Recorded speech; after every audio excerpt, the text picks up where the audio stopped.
널 원해 난 언제나 난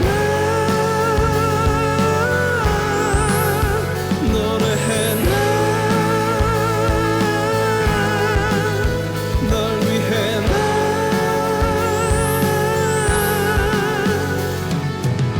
I love in love with you I love in love with you I love in love with you I love in love with you. I love in love.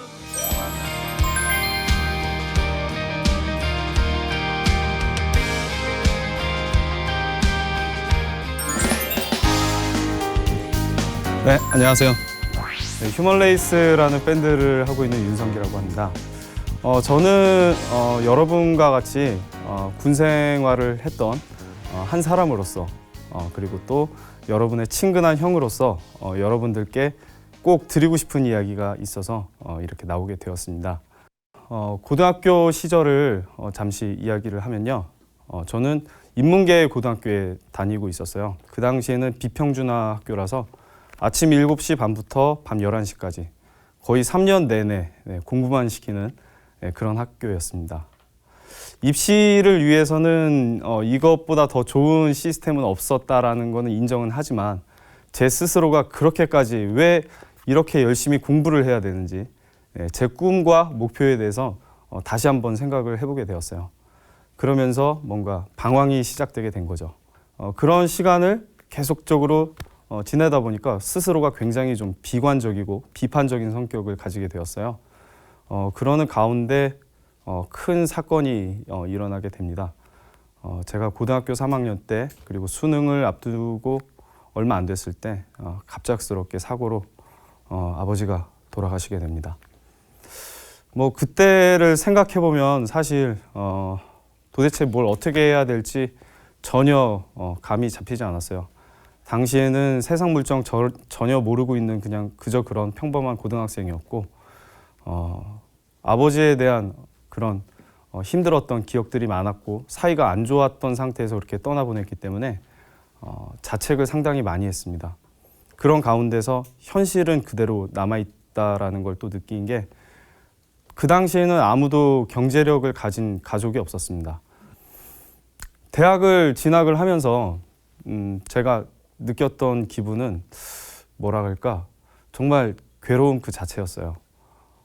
학교에 나와봤을 때 수많은 친구들이 자유로워 보이는 그런 모습, 행복해 보이는 그런 모습에 저는 왠지 그냥 화가 났고 사람들을 멀리하게 됐고 그러면서 또 개인적으로는 어머니가 그렇게 고생하시는 모습을 보면서 학업도 이렇게 쉽게 놓을 수가 없었습니다.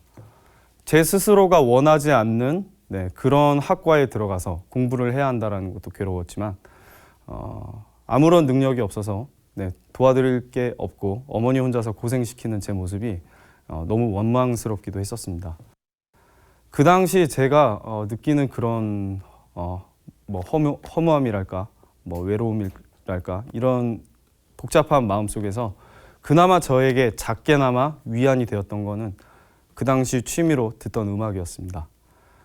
그 당시 취미로 듣던 음악에서 조금 더 발전해서 대학교에서 자연스럽게 밴드 동아리에 들어가게 되었어요. 뭐 할 줄 아는 것도 아무것도 없지만 무작정 들어가서 배우기 시작했습니다.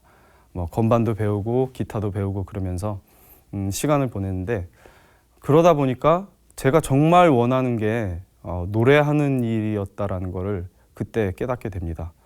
왜 그런 것 같아요. 사람이 내가 원하지 않는 상황에 굉장히 오래 놓여 있고 그 일을 계속 하다 보면 가장 하고 싶은 일이 또 떠오르지 않나 이런 생각이 또 들었던 것 같아요.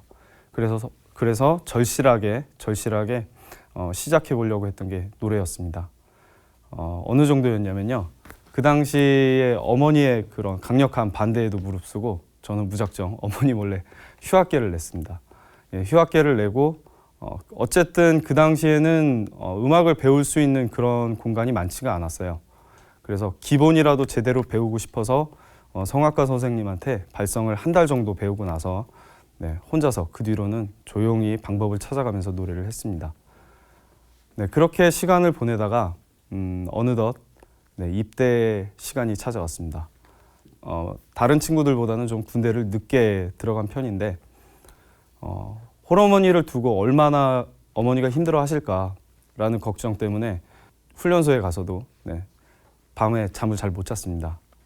사실상 어머니에 대한 그런 걱정은 아무 필요가 없다라는 것을 제가 생활을 하면서 확실히 느끼게 되었습니다. 제가 어머니를 걱정하는 시간 동안에 그 마음이 과연 꼭 필요한 것인가? 그 마음이 만약에 어머니한테 전달이 됐다고 했을 때 어머니는 기뻐하실 것인가? 라는 생각을 해봤던 거죠. 그렇게 생각을 해보니까 전혀 필요 없는 생각이 아닐까라는 생각이 들었어요.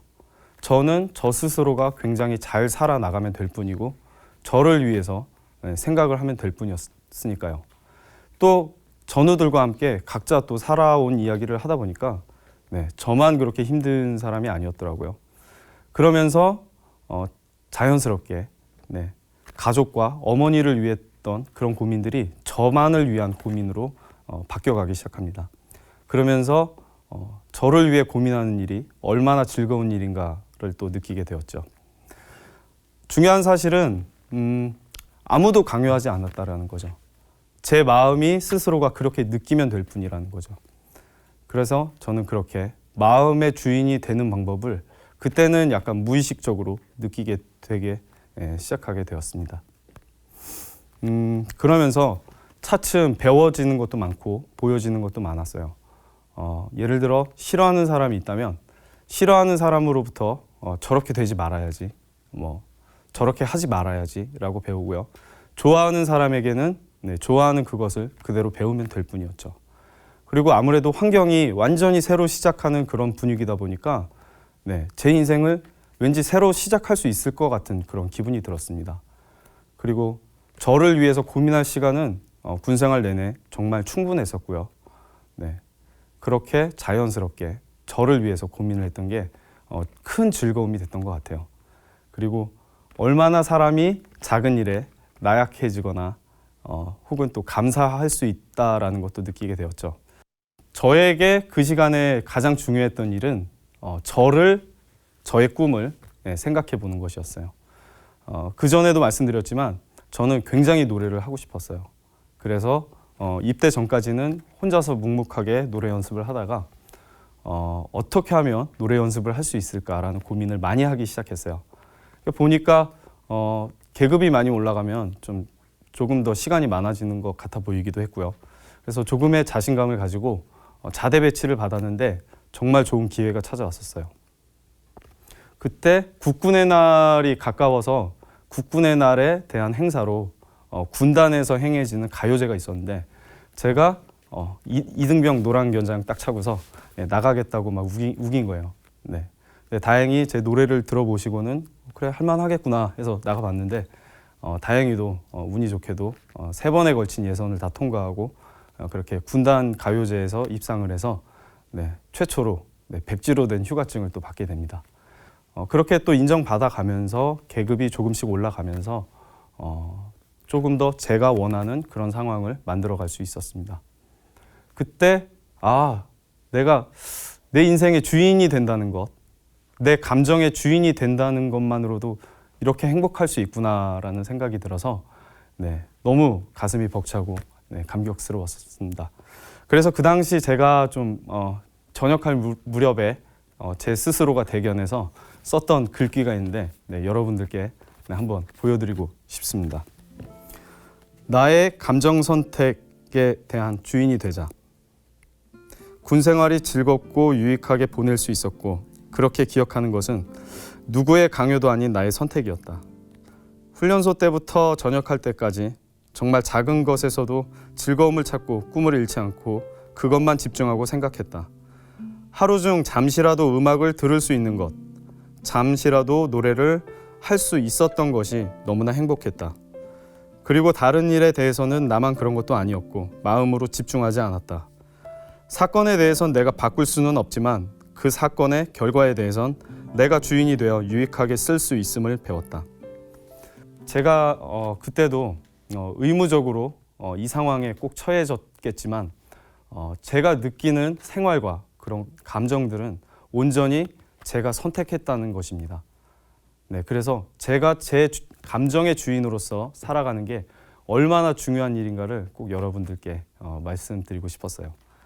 네, 그렇게 또 힘찬 마음으로 전역을 했습니다. 하지만 인생은 생각보다 그렇게 쉽지가 않죠. 네, 바로 위기가 찾아왔어요. 저에게는 무엇이든지 할 수 있을 것 같은 그런 패기가 있었는데 너무 과해서 성대결절이 오고 맙니다.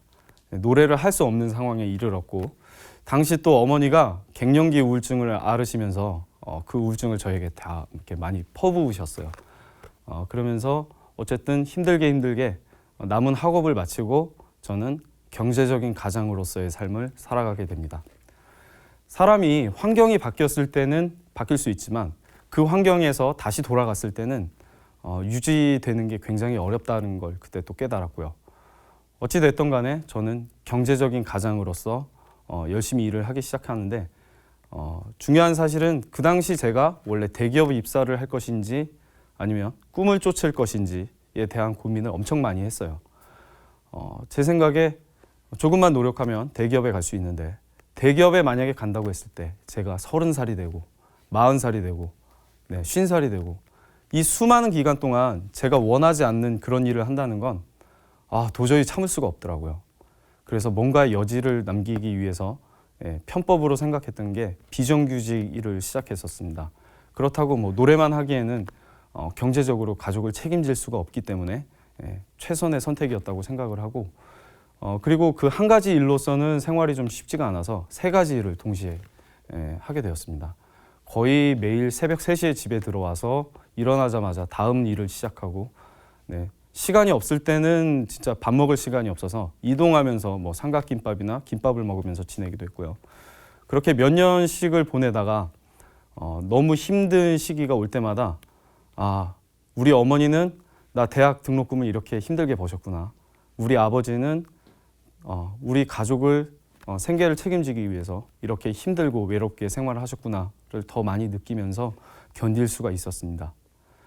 근데 역시 견디는 것과 살아가는 것은 또 다른 문제라는 걸 그때 또 마주하게 됩니다. 저는 정말 힘든 결심을 그 당시에 가출을 통해서 하게 됩니다. 대신에 유예 기간을 두었던 거죠. 딱 1년 동안만 내가 원하는 삶을 살아보자. 내가 원하는 노래를 한번 해보고 원 없이 해보고 만약에 미래가 보장이 되거나 뭔가가 이루어질 수 있을 거란 생각이 들면 계속하고 그렇지 않다면 예전에 어머니한테 돌아가서 착한 아들로서 착한 가장으로서 살거나 아니면 죽자 이렇게 막 극단적인 생각까지 하게 됐었습니다. 막상 집을 나와서 친구 집에 얹혀 살면서 노래 연습을 필사적으로 할 때 마냥 힘들지만은 않았어요. 그토록 제가 절실하게 원했던 노래를 하면서 하루가 다르게 늘어가는 제 모습을 보면서 나름 대견하기도 하고요. 그리고 또 한편으로는 그 당시 내가 그렇게 힘들고 절실하지 않았다면 지금 내 모습이 있을 수 없을 거라는 생각이 들어서 그 상황에 대해서도 조금은 감사할 수 있는 마음이 생기게 되었죠. 그렇게 1년 정도의 연습 기간을 마치고 저는 밴드를 시작하게 되고요. 그렇게 또 집에 돌아왔을 때 어머니는 비로소 저를 인정해 주시게 됩니다. 자신의 주인으로서 살아가는 아들을 위해서도 그렇지만 무엇보다 제가 얼마나 절실히 열심히 하는지 그 가능성을 좀 높이 봐주셨던 것 같아요. 그렇게 밴드 활동을 즐겁게 하면서 오디션 프로에 나가게 됩니다. 오직 목소리로만 승부하는 그곳이죠. 정말 수많은 사람들이 반대했었어요. 아니 그 나이에 거기 나가서 뭐하냐, 될 수 있을 것 같냐, 그런 사례가 없는데, 혹은 나가서 초반에 떨어지면 그게 무슨 망신이냐, 네, 수많은 이야기가 있었지만 저는 별로 중요하지 않았어요. 네, 그런 외부의 감정이나 기분 혹은 기준에 의해서 제 마음이 흔들리는 걸 저는 이미 깨닫게 되었기 때문에 제 감정의 주인으로서 그런 것에 더 이상 흔들리지 않을 수 있는 사람이 이미 되어 있었던 거죠. 네, 정말 그리고 운이 좋게도 저는 우승 후보까지 되어서 결승까지 무사히 진출하게 되었습니다.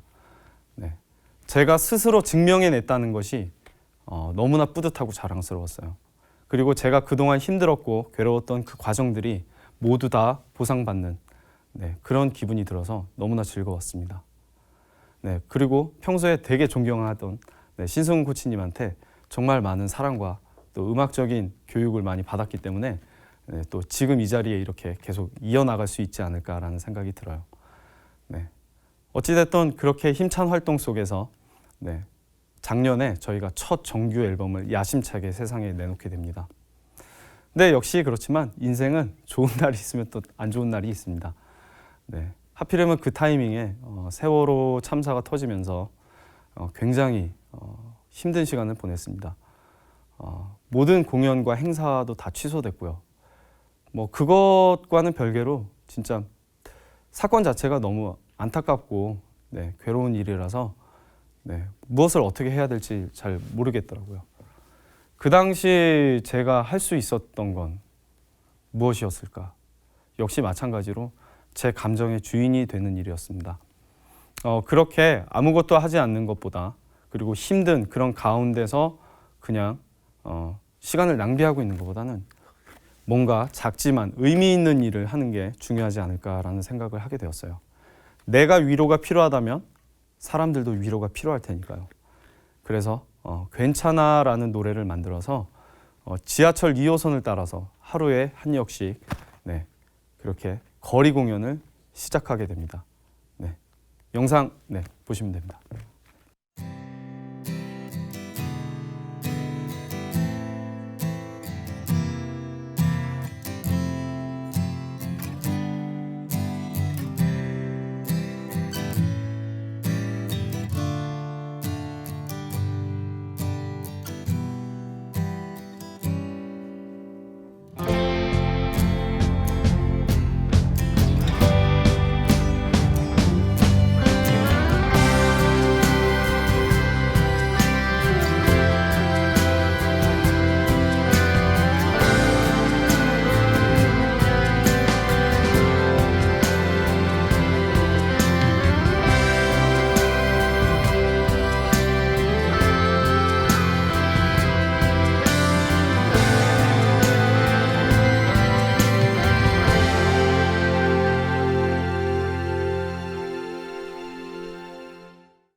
네, 잘 보셨죠? 저희가 이 괜찮아를 하는 동안에도 사실 비슷한 얘기가 많았습니다. 그 거리 공연을 해서 뭐 하냐? 사람들이 뭐 알아봐 줄 것 같냐? 뭐 돈이 생기는 거냐? 수많은 얘기가 있었지만 역시 저는 저의 마음을 따랐던 거죠. 네. 그리고 그 절실함을 따랐을 때 즐겁고 재미있는 일이 많이 벌어진다라는 걸 더 확실하게 생각할 수 있었습니다. 왜냐하면 저희가 2호선을 따라서 반 정도 돌았을 무렵에 대형 출판사에서 제의가 들어옵니다.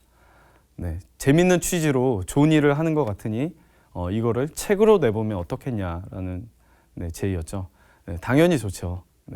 그렇게 저희는 매 역마다 느꼈던 에피소드와 저희 생각을 담아서 노래와 함께 책을 세상에 내놓게 됩니다. 그리고 또 그게 또 강연으로 이루어져서 강연 무대에도 또 서게 되고요. 또 이렇게 여러분 앞에서도 설 수 있지 않았을까라는 생각이 들어요. 여러분이 어떤 일을 하실 때마다 그런 힘든 감정, 그런 곳에 집중하거나 휘둘리지 마시고 정말 마음속 깊이 자신이 원하는 무언가 혹은 또 그것을 더 키울 수 있는 긍정적인 것들에 대해서 집중을 했을 때 얼마나 자신의 삶이 행복해지고 풍요로워지는지 여러분들께 꼭 알려드리고 싶었습니다. 제가 제 감정의 주인으로서 제 삶의 주인이 되었을 때 행복감을 느끼고 그 행복감이 나아가서 내 가족도 행복하게 만들 수 있고 그게 또 세상을 행복하게 만들 수 있을 거라는 확신이 있기 때문에 꼭 드리고 싶은 이야기였고요. 저는 앞으로도 더 많은 사람에게 더 많은 사랑을 받으면서 활동할 수 있을 거라고 확신하고 있습니다. 비록 제가 지금 많이 유명하지 못하더라도 그것이 제 인간적인 가치나 음악적인 가치를 대변한다고 생각하진 않거든요. 그렇기 때문에 그리고 저는 어제 저보다 항상 발전하고 그 발전하는 노력을 게을리하지 않는 그 사실 자체가 굉장히 중요한 것이라서 여러분들도 첫 시작인 자신의 감정의 주인이 돼서 그것을 긍정적이고 희망적인 곳에 쓸 줄 아는 사람이 되면 좋겠습니다. 군 생활 참 쉽지 않고 힘드시겠지만 저처럼 좋은 것을 생각하면서 무사히 돌아가셨으면 좋겠습니다. 네, 긴 이야기 끝까지 들어주셔서 감사드리고요. 네, 사랑합니다, 여러분. 네, 감사합니다. 윤성기였습니다.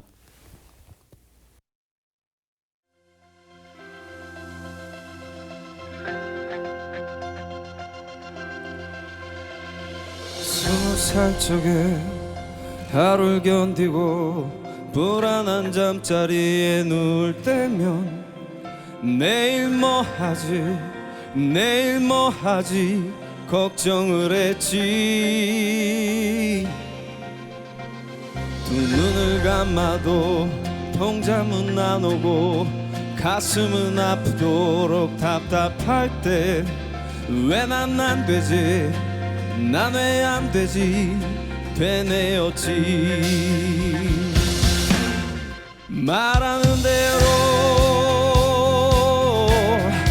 말하는 대로 될 수 있다고 믿지 않았지. 믿을 수 없었지. 맘먹은 대로 생각한 대로 될 수 있다고 거짓말 같았지. 고개를 쳤지.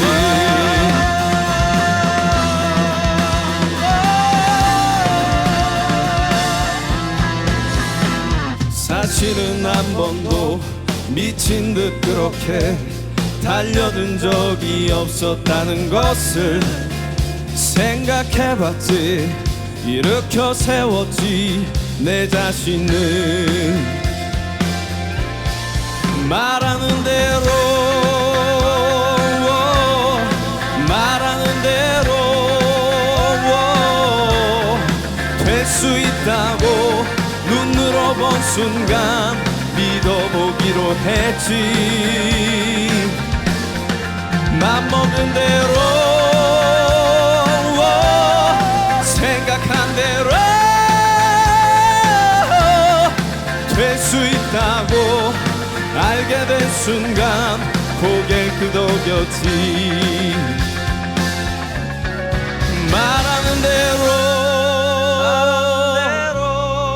말하는 대로